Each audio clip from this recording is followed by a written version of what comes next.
내가 이럴 줄 알았어.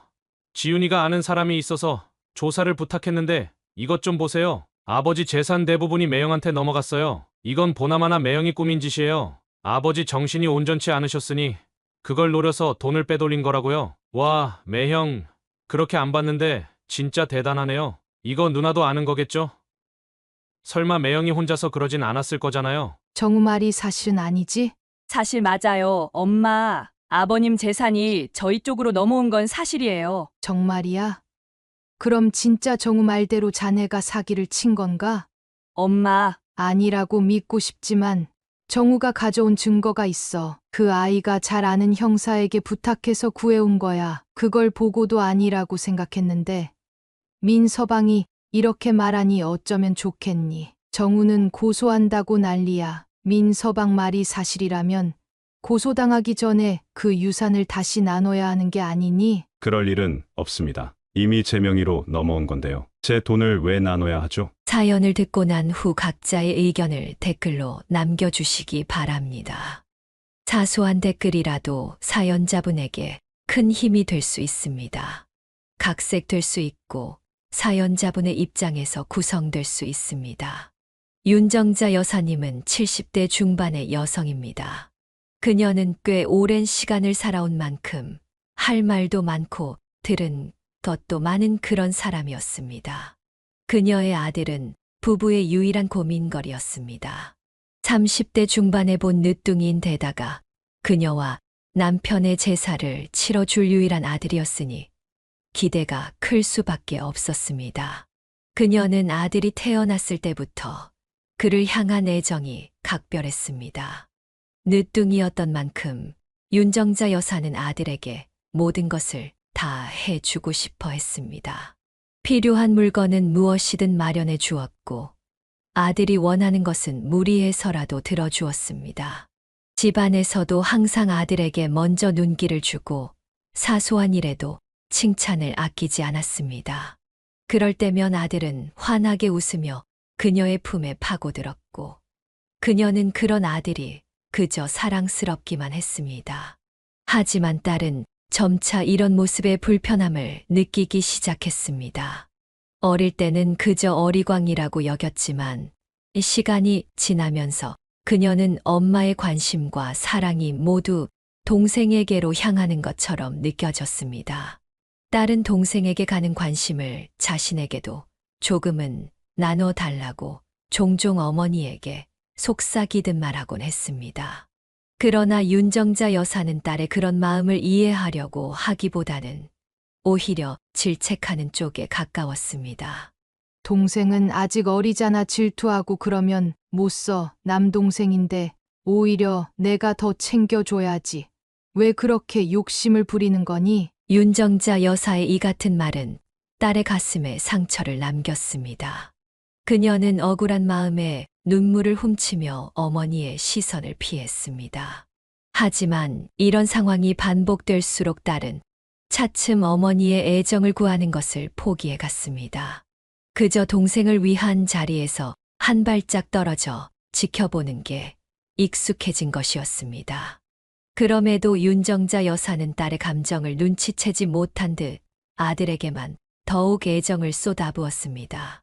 동생이 어설프게라도 그릇을 깨트리거나 장난을 쳐도 그녀는 나무라기는커녕 웃으며 넘기곤 했습니다. 반면 딸이 비슷한 실수를 하면 꼼꼼히 타이르며 남동생의 좋은 예로 들곤 했습니다. 이런 차별적인 태도가 어린 딸에게는 큰 상처가 되었지만 그녀는 그러한 딸의 마음을 살필 겨를 없이 아들을 향한 애정만을 이어갔습니다. 어느 날 방에서 일을 하던 중 주방에서 요란한 소리가 들리자 놀라서 달려나갔습니다. 주방 바닥에는 조각조각 깨진 그릇들이 널려 있었고 그녀는 당황한 눈으로 주위를 둘러보았습니다. 마침 주방 근처에서 어정거리던 딸이 눈에 띄었고 순간 그녀는 딸이 그릇을 깬 것이라고 확신했습니다. 그동안 아들에게는 너그럽던 윤정자 여사는 딸에게만큼은 엄격해지는 태도를 무심코 보이며 딸을 나무랐습니다. 도대체 얼마나 덤벙대면 좀 조심성 있게 행동하면 안 되니? 윤정자 여사의 말에 따른 서러움에 가득 찬 눈으로 그녀를 바라보다가 무언가 말을 하려다 입을 다물었습니다. 억울한 표정이 눈에 보였지만 윤정자 여사는 그것을 애써 무시하며 더 엄격하게 말했습니다. 다음에는 이런 일 없도록 해. 내가 이렇게 자꾸 실수를 하면 엄마가 너한테 엄하게 할 수밖에 없어. 그때 갑자기 옆방에서 놀고 있던 아들이 천진난만한 표정으로 주방으로 걸어 들어오더니 대수롭지 않다는 듯이 말했습니다.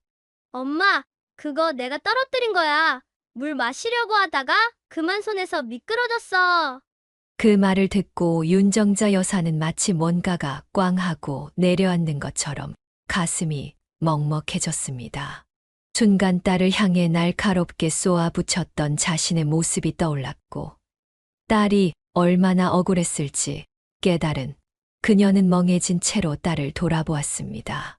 그녀가 잘못 짚어 딸에게 화를 냈던 것이 분명해지자 그동안 딸에게 얼마나 많은 상처를 줬을지 상상이 되었습니다. 그런 그녀 눈앞에서 딸은 슬픈 눈으로 고개를 숙인 채 입술을 꽉 깨물며 조용히 뒷걸음질 쳤습니다. 그녀는 그제야 깨달았습니다.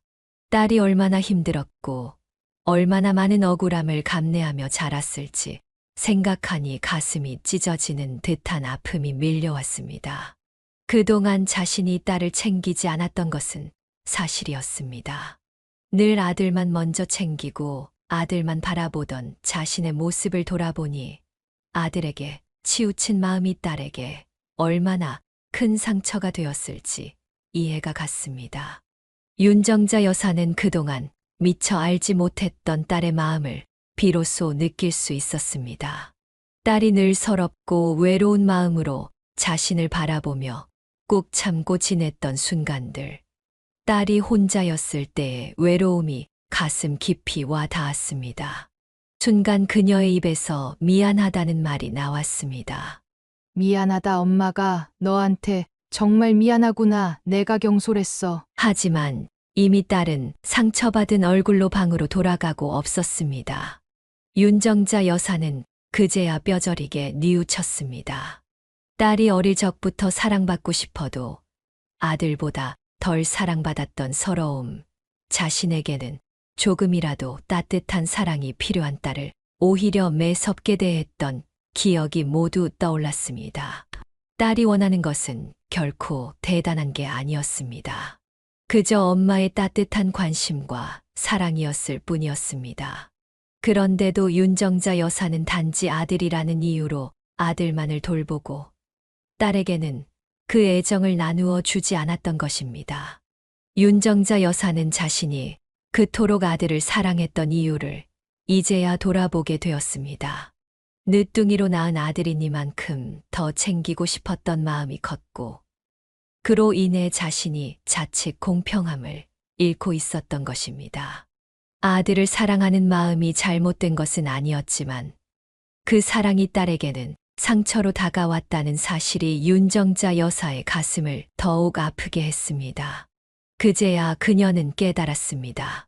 자신이 딸에게 진정한 사랑을 주지 않았다는 사실을.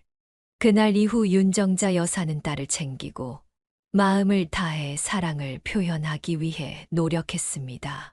그녀는 매일 마음속으로 딸에게 용서를 구했습니다. 딸의 외로운 마음을 헤아리지 못한 자신이 후회스럽고 미안한 마음이 가득했습니다. 그녀는 그 후로 아들과 딸에게 똑같이 사랑을 주려고 노력했지만 무의식 중에 아들을 좀 더 챙겼던 것 같습니다. 그런데 아들을 그렇게 키운 것이 그를 엇나가게 만들 줄은 정말 몰랐습니다. 딸은 그렇지 않았거든요.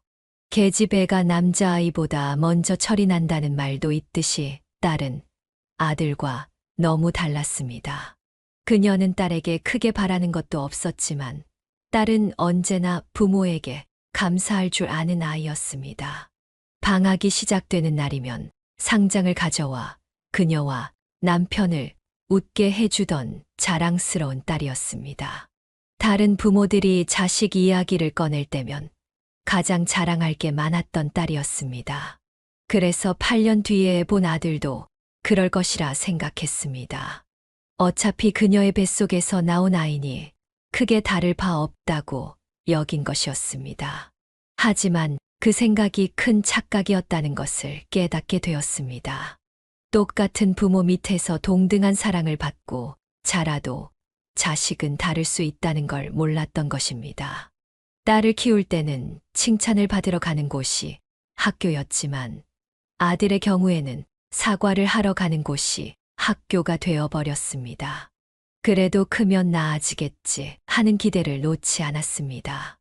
어릴 때는 그럴 수 있다고 생각했기 때문입니다. 하지만 3살 버릇 80까지 간다는 말이 괜히 있는 게 아니더군요. 아들은 간신히 지방대학에 들어갔고 그 이후로도 달라지는 게 없었습니다. 또래보다 많은 용돈을 받았음에도 수시로 그녀에게 몰래 돈을 달라고 했습니다. 그 돈은 모두 술 먹고 게임하는 데 들어갔습니다.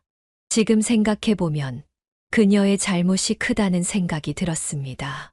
자식을 무조건 감싸는 것이 사랑은 아닌데 말이죠. 물론 이유가 없는 것은 아니었습니다.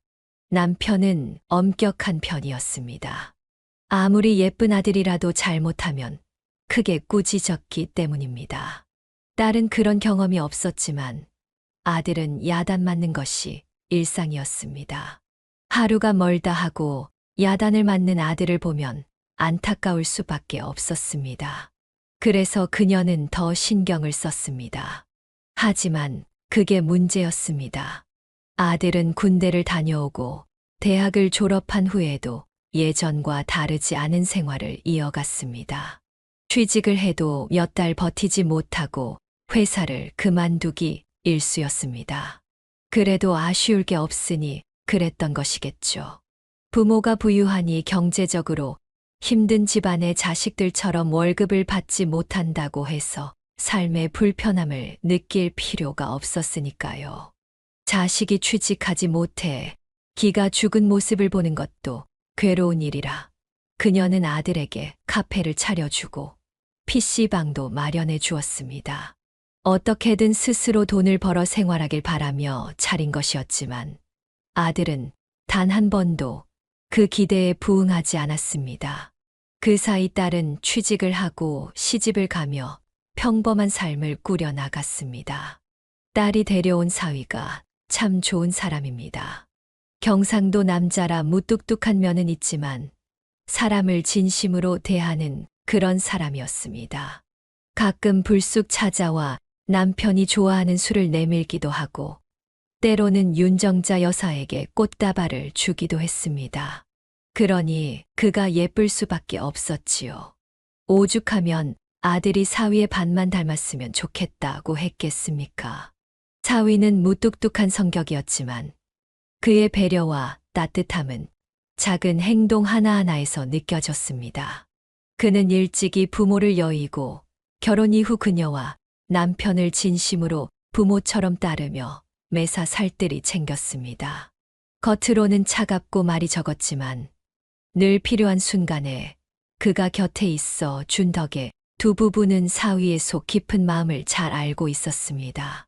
어느 해 남편의 생신날 가족들은 그저 조촐하게 식사만 하기로 했습니다. 남편은 늘 그래왔듯 생일 같은 특별한 날에 무언가를 준비받는 것을 부담스러워하는 사람이었기 때문입니다. 하지만 그날 사위가 불쑥 작은 상자를 건네며 말했습니다. 아버님, 작은 거 준비했습니다. 별건 아닙니다. 그녀는 그 말에 약간 놀랐습니다. 사위가 굳이 이런 날을 챙겨준 일이 많지 않았기 때문이었습니다. 뭘 또 준비했어? 이런 거 준비 안 해도 된다니까. 사위는 별다른 미소 없이 무심하게 답했습니다. 아들 노릇 하려면 챙겨야죠. 상자를 열자 안에는 남편이 평소 눈여겨보던 넥타이가 들어 있었습니다. 그 옆에는 그녀를 위해 향이 좋은 차 세트까지 들어 있었는데 그가 이렇게 그녀까지 세심하게 챙길 줄 몰랐던 윤정자 여사는 감동으로 목이 메었습니다. 사위는 평소와 다름없이 담담하게 앉아 있었지만 그의 마음이 충분히 느껴졌습니다. 겉으로 내정 표현이 서툴렀지만 그의 따뜻함은 오랜 시간 함께하며 체득된 믿음 같은 것이었습니다.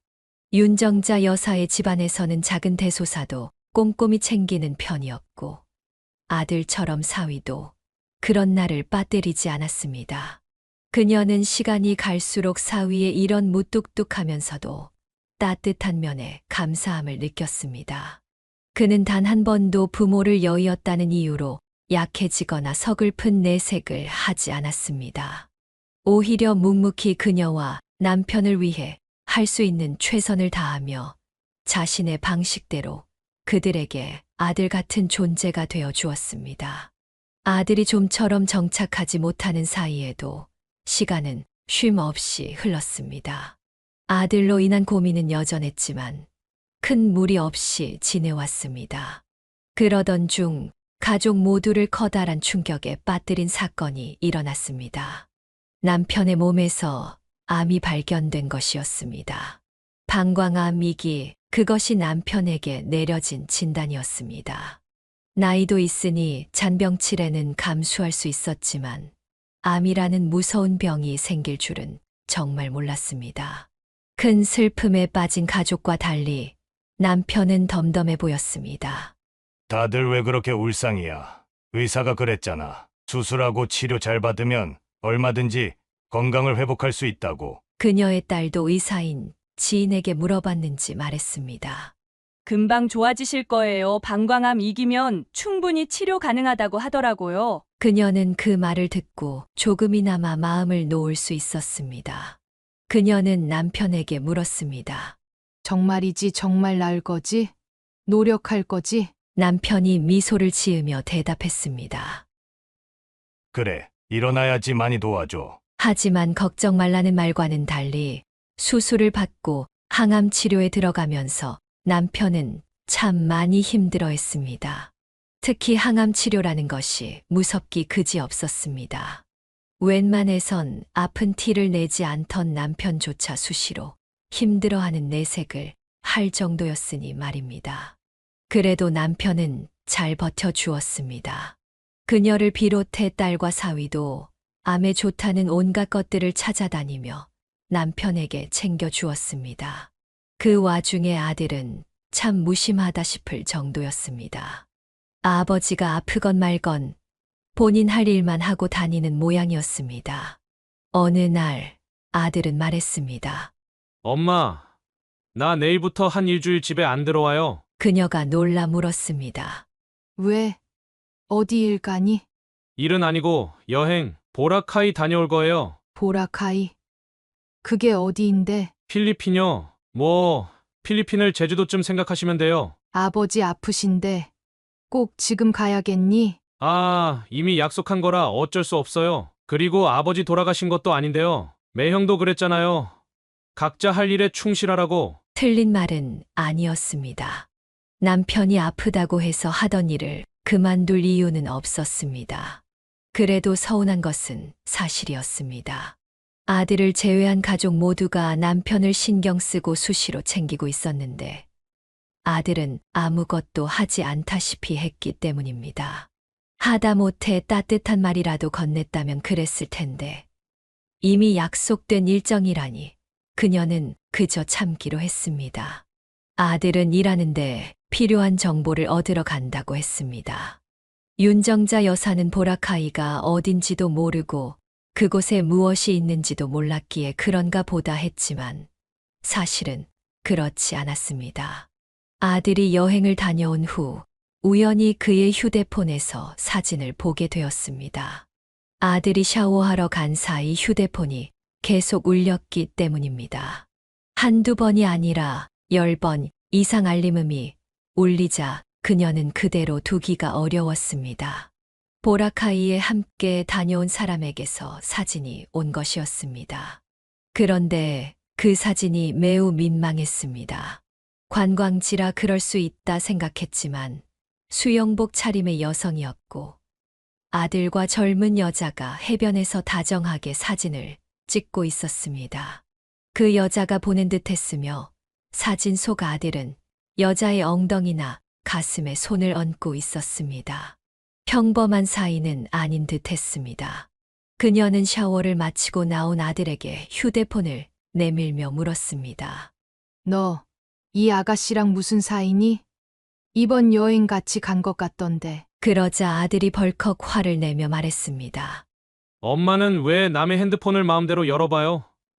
이리 내놔요. 보려고 본 게 아니야. 계속 울리니까 그런 거야. 그건 그렇고, 정말 이 아가씨랑 무슨 사이야? 사귀는 거니? 혹시 결혼이라도 생각하고 있는 거야? 결혼은 무슨 그냥 잠깐 만나는 거야. 아이, 그러니까 쓸데없는 생각하지 마요. 잠깐 만난다는 아들의 말은 거짓말이었습니다. 결국 아들은 그 여자를 집에 데려왔습니다. 인사드려. 아버지, 제가 사귀는 친구예요. 그 여자는 밝은 미소로 인사했습니다. 안녕하세요. 홍지윤이라고 합니다. 남편이 말했습니다. 그래요. 반가워요. 좀 놀랐네. 저놈이 여자를 데리고 온 게 처음이라. 여자는 아들에게 조심스럽게 물었습니다.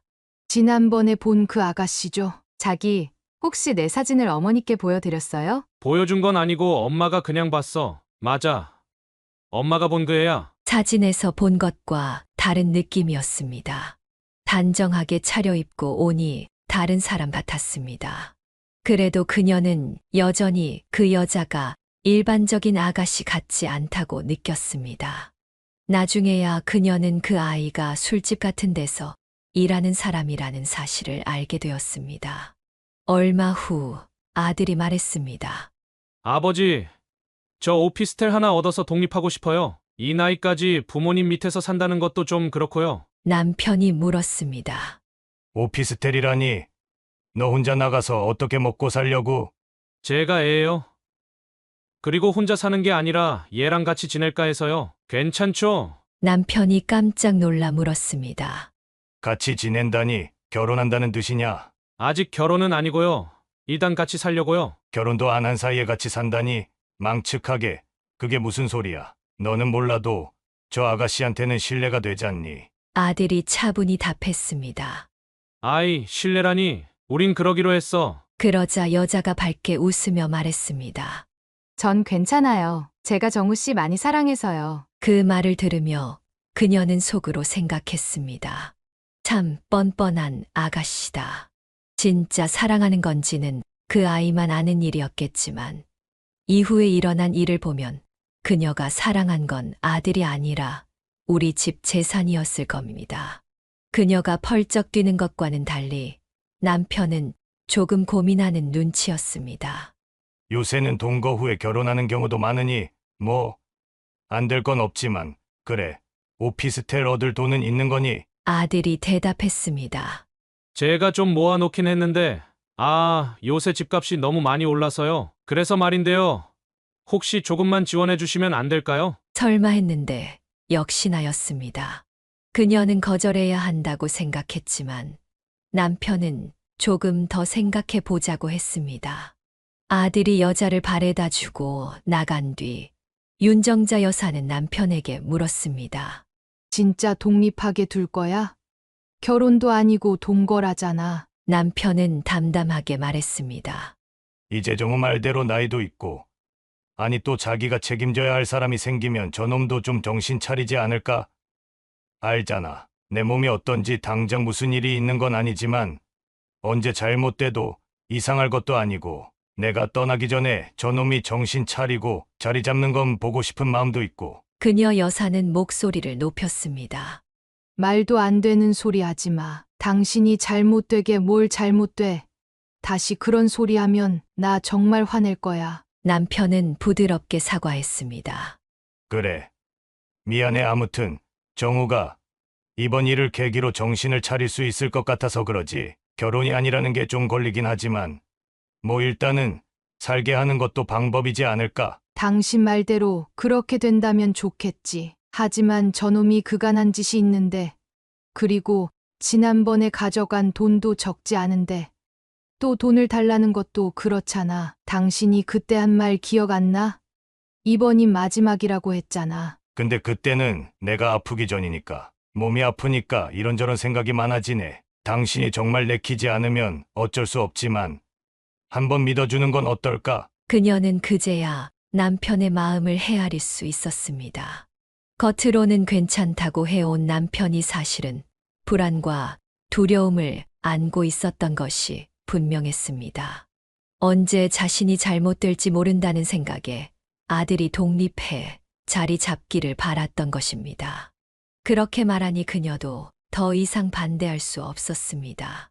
남편의 말대로 아들이 이번 기회를 통해 정신을 차릴지도 모른다고 생각했습니다. 그렇게 아들은 독립을 했습니다.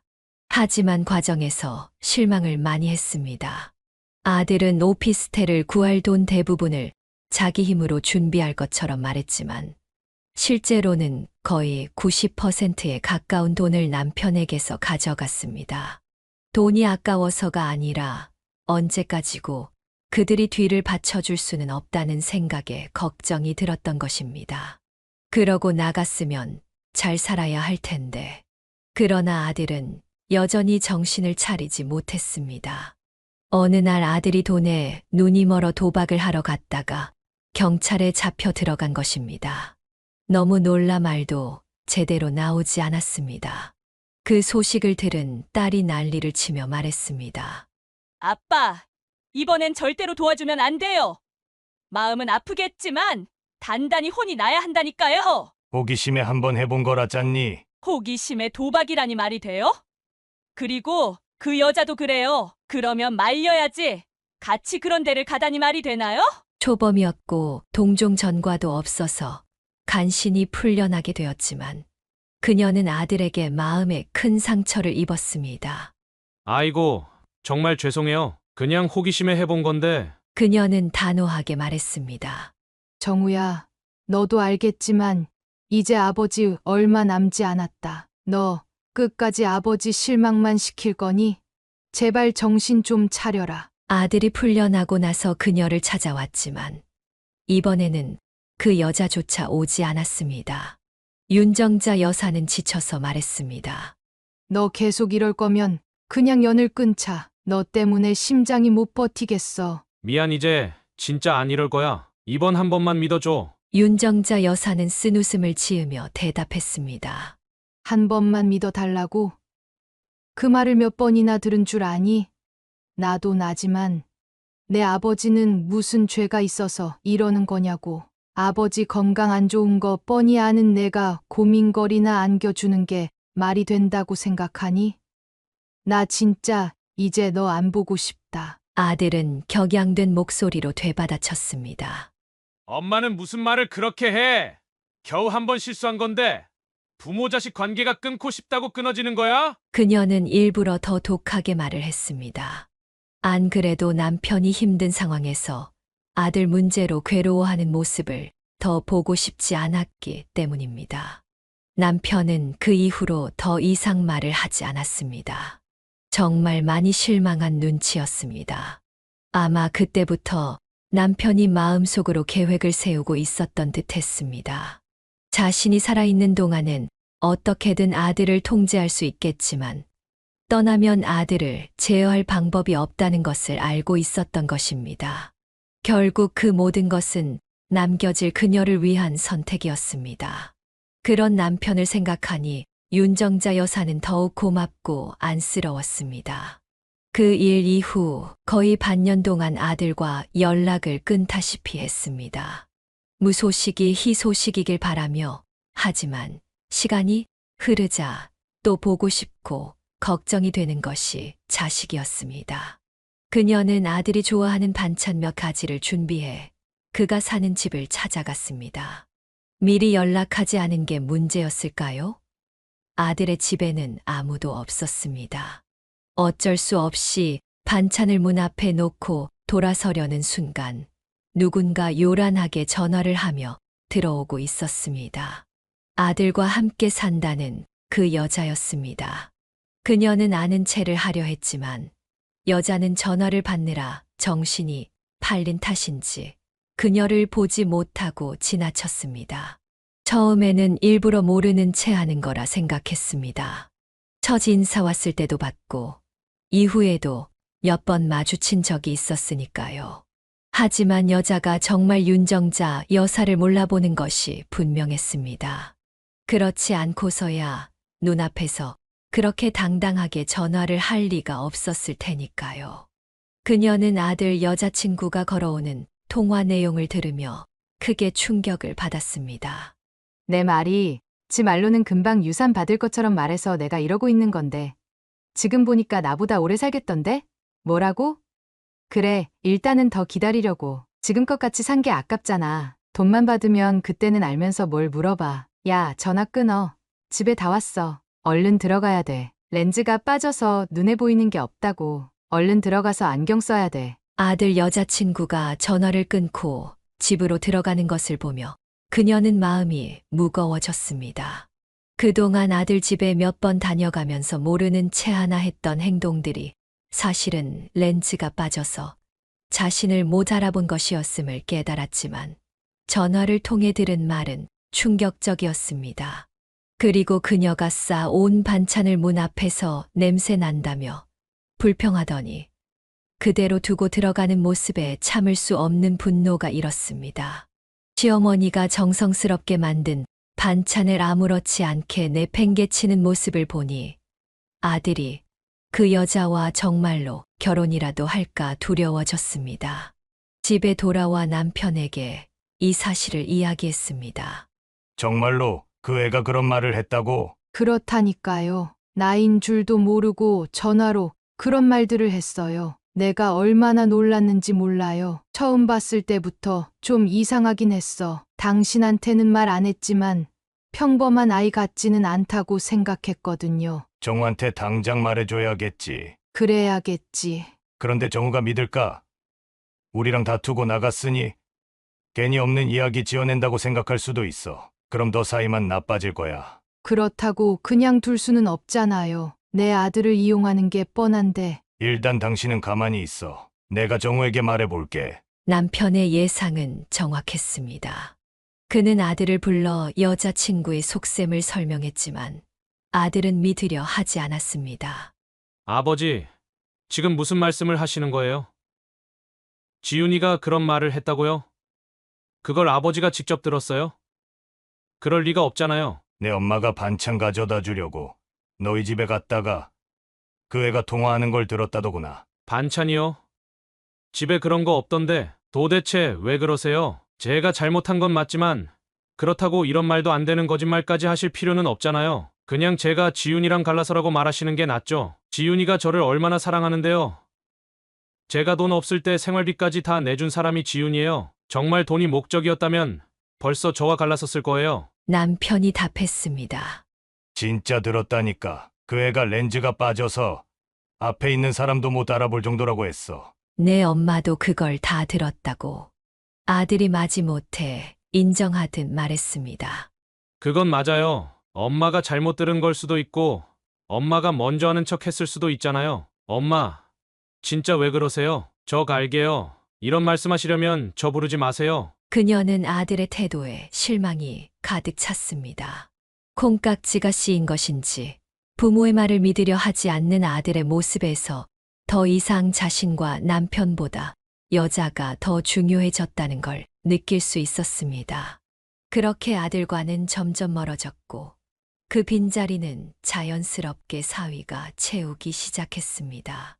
남편은 자신이 약해질수록 더 자주 사위를 찾았습니다. 아마 아들이 해야 할 역할을 사위에게 넘기려 했던 것 같습니다. 남편은 시간이 지날수록 몸이 약해졌고 그에 비례해 사위와의 만남이 잦아졌습니다. 남편의 건강은 나빠져 어느 순간 밥을 먹는 것조차 힘겨워했으며 그녀는 그 모습을 보며 속상한 마음에 잔소리 아닌 잔소리를 하기도 했습니다. 제발 밥 좀 먹어요. 밥을 안 먹으니 살이 빠지잖아요. 남편은 힘겹게 미소를 지으며 말했습니다. 이 사람아, 나라고 먹기 싫어 그럴까? 안 들어가는 순간 목구멍에서 막히는 걸. 그녀가 더 걱정스러운 눈으로 남편을 바라보자 남편이 한마디 덧붙였습니다. 그러지 마. 나 죽고 나면 지금 잔소리한 게 다 후회로 남을 걸. 그녀는 눈물이 차오르려는 것을 겨우 참았습니다. 그녀는 남편이 세상을 떠난 후 그동안 자신이 했던 말들이 하나하나 후회스러워졌습니다. 정말로 그랬습니다. 남편이 떠나고 나니 그녀는 자신이 했던 모든 말들이 후회가 되었습니다. 좀 더 잘해줄 걸, 좀 더 다정하게 말할 걸 하는 생각들이 가득했습니다. 그래도 그때는 어쩔 수 없었습니다.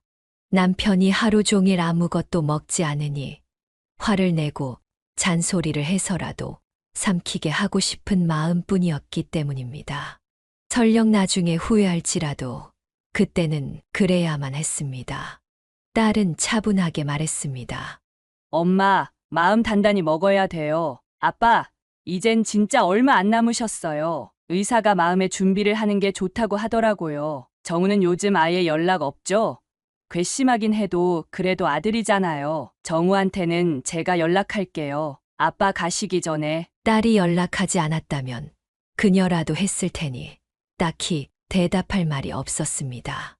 아무리 괘씸해도 자식은 자식이었고 아들이 남편의 마지막을 지켜야 하는 것이 맞다고 생각했습니다.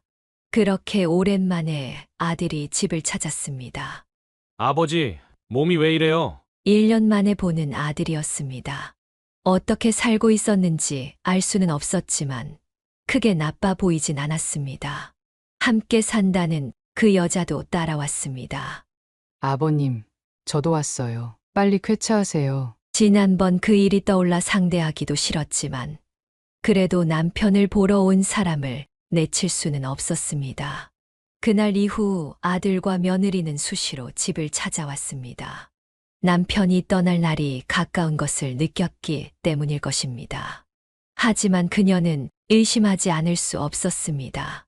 며느리가 남편의 재산을 노린다는 것을 알았기에 마음 한편으로는 깨름칙한 기분이 떨쳐지지 않았습니다. 그래도 겉으로는 내색하지 않았습니다. 사람의 얼굴에 대놓고 의심을 드러낼 수는 없었기 때문입니다. 그 아이는 남편을 걱정하는 것처럼 행동했습니다. 남편이 떠나기 전 그녀와 가족들은 남편을 북돋우고 힘을 주려 노력했습니다. 다 같이 모여 밥도 먹으러 다녔고 웃고 떠들며 좋은 시간을 보냈습니다. 그리고 남편의 마지막 날이 찾아왔습니다. 남편은 가족 모두를 모아놓고 한 사람 한 사람에게 마지막 인사를 전했습니다. 평생 고생만 시켜서 미안하네. 다음 생에서 만나면 그땐 진짜 잘할게. 그녀는 눈물을 참으며 답했습니다. 다음 생 같은 소리 하지 말고 지금 잘하면 되지. 빨리 나와서 잘해. 그래, 얼른 나와서 당신한테 잘해야지. 남편의 말에는 힘이 느껴지지 않았습니다. 그녀는 수시로 울컥거리는 마음을 억누르며 남편의 손을 꼭 잡았습니다. 그리고 다음 날 남편은 조용히 세상을 떠났습니다. 남편이 떠나는 길에 많은 이들이 찾아와 주었습니다. 남편은 사람들에게 잘했다는 자부심을 늘 가지고 있었고 그 자부심은 빈말이 아니었습니다. 그 자리에는 남편 밑에서 일하다 독립한 사람들까지 찾아와 진심으로 남편의 마지막을 기렸습니다. 한결같이 사장님 덕분에 도움을 많이 받았다며 눈물을 흘렸습니다. 남편은 그런 사람이었습니다. 그런데 모두가 슬퍼하는 와중에도 눈물 한 방울 보이지 않는 사람이 있었습니다. 아들과 살고 있던 그 여자였습니다. 그녀는 정식으로 결혼한 사이가 아니었으니 상복을 입을 수도 없었고 그럴 필요도 없었지만 식장을 지켜야 한다고 생각한 윤정자 여사는 그 아이가 곁에 있어 주길 바랐습니다. 그러나 그 아이는 잠깐 보였다가 사라지기를 반복했고 상이 끝난 뒤에야 모습을 나타냈습니다. 그녀는 남편의 유언장에 따라 유산을 분배하는 과정에서만 단 한 번도 빠지지 않았습니다. 아들이 당황한 듯 물었습니다. 아버지 재산이 이게 다라고요? 사위가 설명했습니다. 그래, 어차피 이 집은 처음부터 어머니 명의였고 아버님 재산도 생전에 많이 쓰셨지. 처남한테 간 것도 적지 않고 아버님이 수시로 기부를 하셨거든. 윤정자 여사는 그때 그 여자의 표정을 분명히 보았습니다. 실망이 가득한 얼굴이었습니다. 여자가 불만을 토로했습니다. 아무리 그래도 이게 뭐예요? 저한테 돌아오는 게 겨우 1억 조금 더 된다니 믿을 수 없어요. 아버님 재산이 이 정도밖에 안 될 리가 없잖아요. 아들의 의심은 정당했습니다. 그녀도 놀랐습니다. 모든 재산을 남편이 관리하니 제대로 알지는 못했지만 남편의 재산이 그 정도밖에 없을 거라고는 생각지 못했습니다. 살고 있는 집이 그녀 명의인 것은 사실이었지만 남편의 자산이 그 정도일 리가 없었습니다. 아들의 의심은 정확했습니다. 일주일 후 아들이 울그락불그락하며 찾아와 말했습니다. 내가 이럴 줄 알았어. 지훈이가 아는 사람이 있어서 조사를 부탁했는데 이것 좀 보세요. 아버지 재산 대부분이 매형한테 넘어갔어요. 이건 보나마나 매형이 꾸민 짓이에요. 아버지 정신이 온전치 않으셨으니 그걸 노려서 돈을 빼돌린 거라고요. 와, 매형. 그렇게 안 봤는데 진짜 대단하네요. 이거 누나도 아는 거겠죠? 설마 매형이 혼자서 그러진 않았을 거잖아요. 그녀는 아들의 말에 충격과 슬픔이 교차했습니다. 그녀는 아들의 말을 듣고 처음에는 믿을 수 없다고 생각했습니다. 사위를 본 지는 10년이 훌쩍 넘었고 그동안 지켜본 사위의 인격을 의심할 이유는 없었습니다. 그러나 아들이 보여준 증거는 매우 명확했습니다. 남편의 재산 대부분이 사위 쪽으로 넘어갔다는 내용이었으니 증거를 무시할 수 없었습니다. 흥분한 아들은 당장 사위를 사기죄로 고소하겠다고 난리를 쳤습니다. 그녀는 우선 아들을 달래고 딸에게 전화를 걸어 상황을 확인하고자 했습니다. 혹시 아들이 따라 나서 싸움으로 번질까 염려되어 혼자 나갔습니다. 그녀는 떨리는 목소리로 물었습니다. 정우 말이 사실은 아니지? 딸의 대답이 돌아왔습니다. 사실 맞아요. 엄마, 아버님 재산이 저희 쪽으로 넘어온 건 사실이에요. 정말이야? 그럼 진짜 정우 말대로 자네가 사기를 친 건가? 엄마, 아니라고 믿고 싶지만 정우가 가져온 증거가 있어. 그 아이가 잘 아는 형사에게 부탁해서 구해온 거야. 그걸 보고도 아니라고 생각했는데 민서방이 이렇게 말하니 어쩌면 좋겠니? 정우는 고소한다고 난리야. 민서방 말이 사실이라면 고소당하기 전에 그 유산을 다시 나눠야 하는 게 아니니? 사위는 냉정하게 대답했습니다. 그럴 일은 없습니다. 이미 제 명의로 넘어온 건데요. 제 돈을 왜 나눠야 하죠? 그녀는 기가 찼습니다.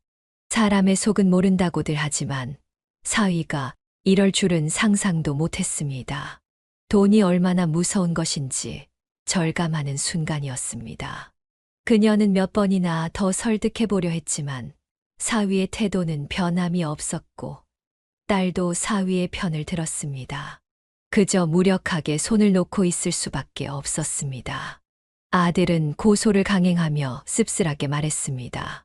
거 봐요.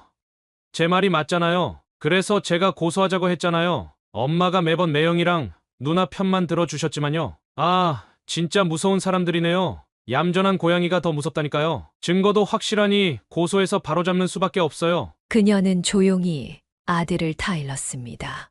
그래도 형제끼리 어떻게 그러니? 조금 더 이야기해 보면 안 되겠니? 형제끼리요? 엄마가 이야기해도 안 듣잖아요. 자기들 돈인데 왜 나눠야 하냐고 하는 사람들한테 말이 통할 리가 없죠. 저런 인간들은 콩밥을 먹여야 정신을 차린다니까요. 엄마는 그냥 계세요. 제가 알아서 할게요. 결국 아들은 고소를 진행했습니다. 증거가 확실하니 쉽게 이길 것이라며 자신감을 보였습니다. 실제로 재판 과정에서도 아들이 제시한 증거는 설득력이 있었습니다. 하지만 가족 간의 유산 다툼이니만큼 재판은 단순하지 않았습니다. 결국 판사는 2차례 변론이 끝난 뒤 가족들에게 조정을 권유했습니다. 가족 문제여서 자주 권장되는 절차라며 설명했습니다. 아들은 조정안을 받아들일 뜻을 비추며 말했습니다.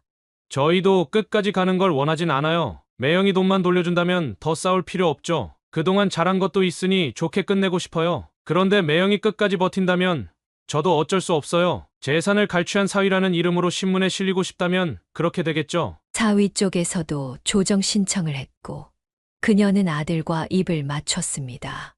나야 뭐 어떻게 되든 좋지만 내 아버지가 보시면 얼마나 슬프시겠니. 더는 얼굴 붉히지 않고 합의할 수 있기만 바랄 뿐이다. 며칠 후 가족 모두 조정기일에 출석해 판사를 만났습니다. 조정기일이 열리자 판사가 가족들에게 따뜻하게 권유했습니다.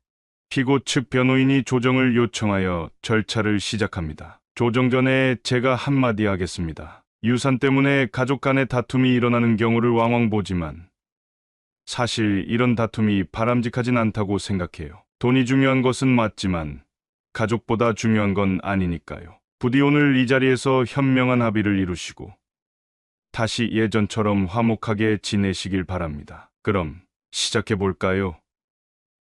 피고 측은 원고의 요청을 수락하실 건가요? 피고 측 변호사가 단호히 답했습니다. 아니요. 그럴 생각 없습니다. 판사는 답답한 듯 말했습니다. 그럴 생각이 없으시면 왜 조정 신청을 한 건지 모르겠네요. 고인의 재산이 피고에게 흘러간 증거도 명확합니다. 재판이 끝까지 가면 서로 감정만 상할 텐데 이렇게 나오신다면 저희도 재판을 끝까지 밀어붙일 수밖에 없습니다. 그걸 원하시는 겁니까? 피고 측 변호사는 여전히 침착하게 답했습니다. 재판을 끝까지 할 생각은 없습니다. 그런데 돈은 내놓지 않겠습니다. 판사는 의아한 듯 되물었습니다. 전 이해가 안 됩니다만 이유는 뭡니까? 변호사가 차용증을 내보이며 말했습니다. 이유는 간단합니다. 고인이 재산 상당액을 민중기 씨에게 준 이유는 그 돈이 처음부터 민중기 씨의 것이었기 때문입니다. 민중기 씨는 유산을 갈취한 것이 아니라 자신이 받아야 할 돈을 되돌려받은 것뿐입니다. 따라서 이 재판은 처음부터 무효라는 것이 저희 입장입니다. 아들이 격분하여 외쳤습니다. 무슨 소리야? 아버지 재산이 왜 저 사람 거라는 거야? 판사가 엄하게 제지했습니다. 원고 정숙하세요. 피고 측 변호사는 차용증을 판사에게 제출하며 덧붙였습니다.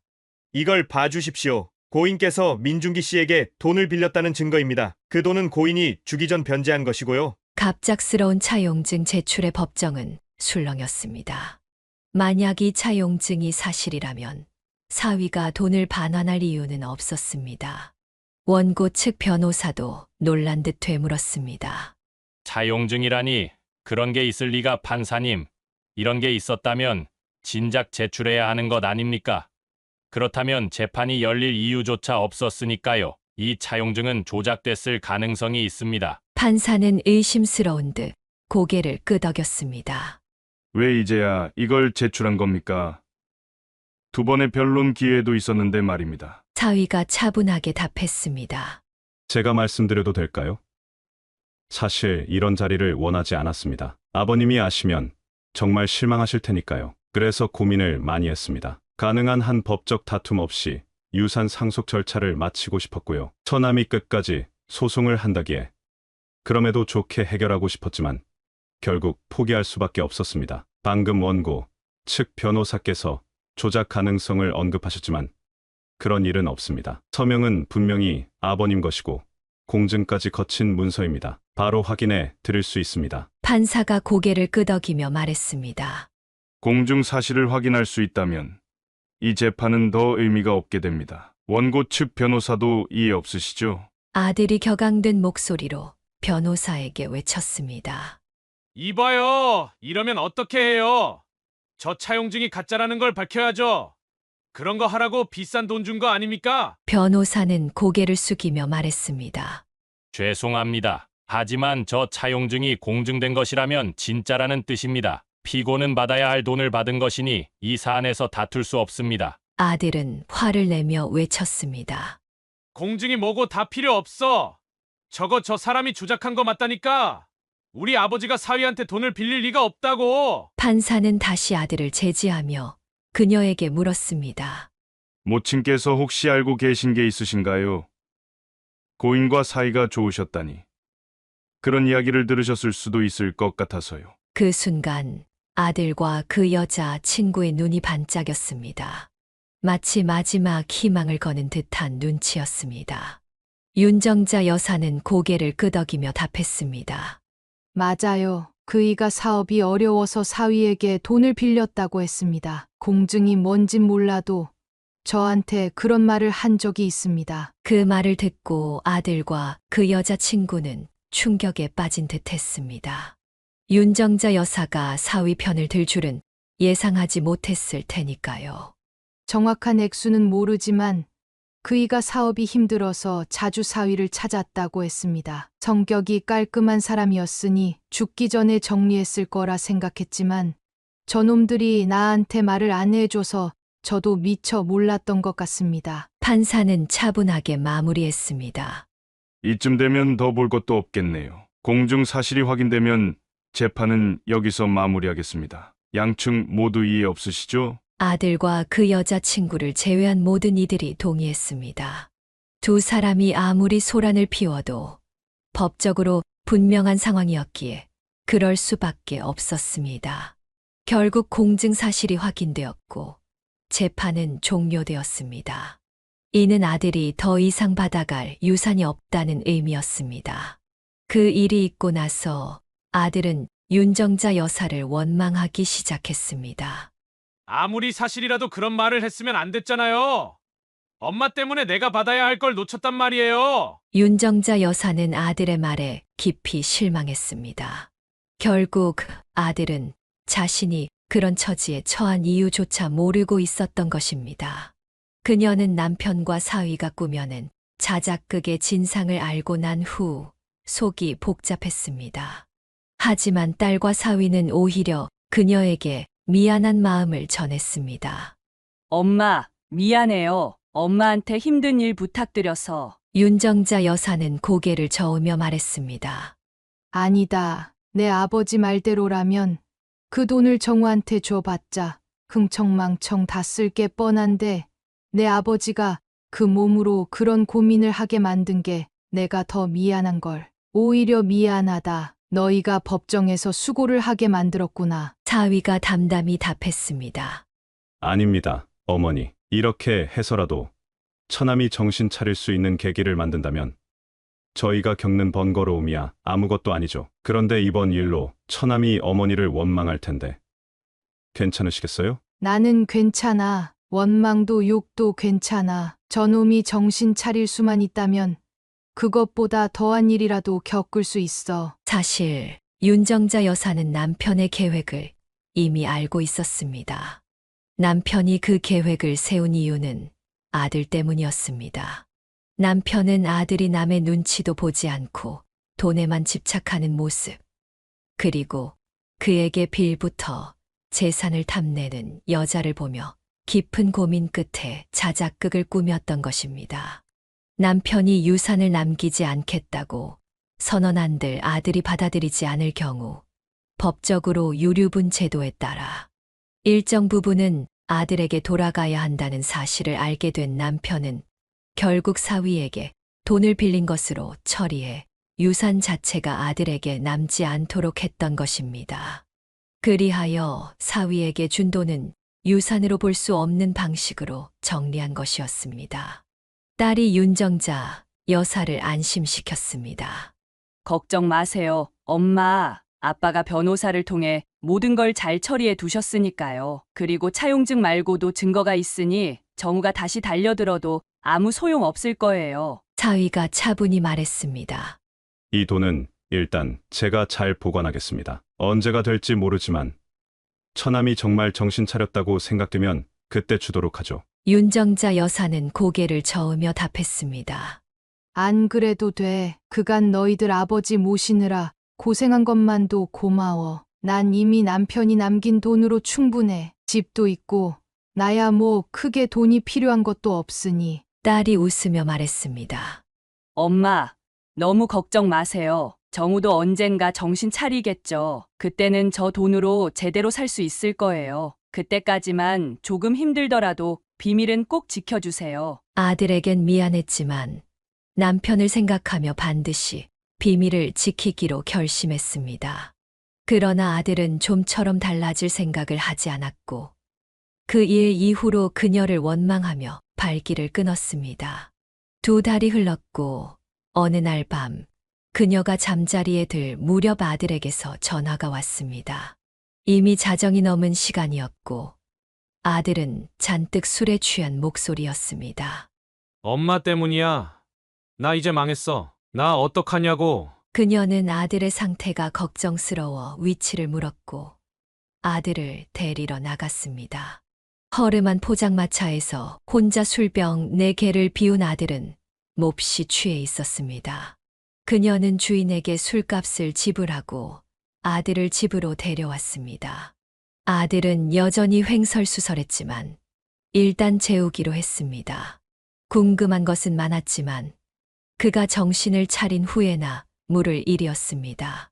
다음 날 아침 윤정자 여사는 아들을 식탁에 앉히고 콩나물국을 차려주었습니다. 말없이 국을 먹던 아들은 다 먹고 난 후에야 입을 열었습니다. 무슨 일 있는 거야? 왜 그렇게 많이 마셨어? 엄마가 많이 원망스러워? 그래도 어쩔 수 없었단다. 지금은 말해줄 수 없지만 나중에는 다 말해줄게. 아들은 한동안 말없이 있다가 마침내 고백했습니다. 그 여자가 도망갔어요. 재판하느라 비싼 변호사를 쓰느라 얼마 되지 않던 유산도 거의 다 썼는데 그 조금 남은 돈마저 들고 갔다고요. 그녀는 그 아이가 충분히 그럴 사람이라 생각하며 아들의 말을 들었습니다. 그러나 아들의 다음 말이 그녀의 예상을 넘었습니다. 그것만이 아니라 지훈이가 내 이름으로 여기저기 대출을 받았더라고요. 신용이 없어서 은행이 아니라 이상한 데서 받았는데 이자가 엄청나요. 엄마, 나 이제 어떻게 해? 날마다 사람들이 날 죽이겠다고 협박해요. 나 도망이라도 가야 하나 방법이 없어. 그녀는 아들의 절망에 마음이 무거워졌습니다. 아들의 얼굴에는 절망만이 가득했습니다. 그 이유는 자기 힘으로 도저히 감당할 수 없는 상황이었기 때문이었습니다. 윤정자 여사는 아들에게 물었습니다. 그게 어떻게 가능하니? 내가 받은 것도 아닌데 왜 내 이름으로? 아들은 고개를 숙이며 대답했습니다. 그 여자는 가능해. 내 도장이랑 신분증이야. 뭐 언제든 가져갈 수 있었으니까. 윤정자 여사는 답답한 마음에 다시 물었습니다. 사정을 설명하면 안 되는 거니? 내가 받은 게 아니라고 말하면 될 거 아니야. 그 사람들한테는 그런 말이 안 통해요. 그 사람들은 누가 빌렸든 상관없어요. 돈만 받으면 그뿐이라니까요. 나 진짜 어떡해. 한두 푼도 아니고 8천이나 돼. 그렇게 많은 돈을 대출받아 도망간 거라고? 그래서 내가 말했잖니. 그 여자 내 돈 보고 그런 거라고. 몰랐어. 난 진짜 걔가 날 좋아한다고 생각했어. 엄마, 나 어떡해. 그녀는 아들의 어리석음을 꾸짖고 싶었지만 그보다 더 절박한 상황이기에 무작정 내버려 둘 수 없었습니다. 사채업자들이 빚쟁이를 어떻게 다루는지에 대한 이야기는 많이 들어왔기 때문입니다. 그녀는 돈을 당장 갚아줄 수도 있었지만 사위와 딸과 먼저 상의하기로 했습니다. 예전처럼 모든 걸 해결해 줘버리면 아들이 다시 똑같은 길을 걸을 것이기 때문이었습니다. 그녀는 급한 마음을 추스르며 사위와 이야기했습니다. 진짜 저걸 어째야 해? 여보, 어떡하면 좋을까? 사위가 차분히 답했습니다. 일단 제가 그 사람들을 만나보겠습니다. 아무리 사채라도 법정 이율이라는 게 있으니까 그건 넘지 않는 선에서 해결해야죠. 딸은 걱정스러운 표정으로 사위를 바라보았습니다. 당신 혼자 가지 마요. 그런 사람들 무섭다면서. 그래도 혼자 가지는 않을 겁니다. 일단 변호사님에게 연락해서 사무장님이라도 데려가려고요. 그분이 법적 사항에는 훨씬 능숙하니까요. 사위의 판단은 옳았습니다. 윤 변호사의 사무장은 법적 근거를 대며 사채업자들과 협상을 시작했고 사채업자들은 마냥 억지를 부리지는 않았습니다. 그렇게 해서 아들 명의의 채무를 모두 변제했습니다. 윤정자 여사는 자신의 돈으로 갚겠다고 했으나 사위와 딸이 그러지 말라고 만류했습니다.